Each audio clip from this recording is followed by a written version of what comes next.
We're going to start off by creating a circle. Now you can make your circle perfect by holding down the Shift key.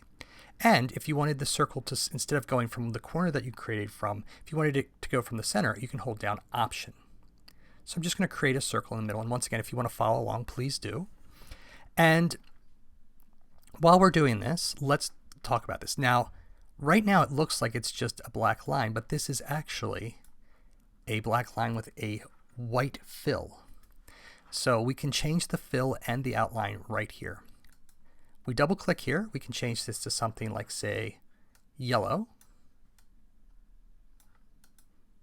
And if we want to get rid of, say, the fill, we can change the stroke here.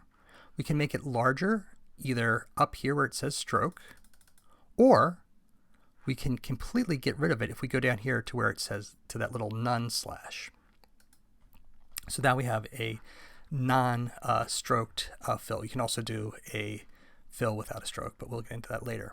So another thing to be aware of with this is when we copy and paste, unlike Photoshop, it doesn't paste right in front of things. So Command C to copy, Command V or Control V to paste. And you can see that it kind of pastes it a little bit off to the side. And the reason for that is it's going to be hard to see these things. So what we'll do is if we want to paste right in front of something, it's called the paste in place or Command Shift V. Here, it looks like it's just another object, which is one of the reasons why it kind of offsets it, but it's right there in front of it. Another thing to be aware of is each object is in its own sort of layer.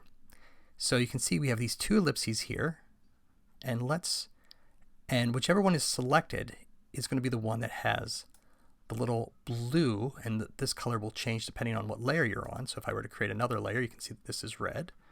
But whatever layer, whatever object in the layer it is. So the layers are actually used more to help organize things than they are to help you kind of create something that's editable, because every shape, every object is editable in Illustrator.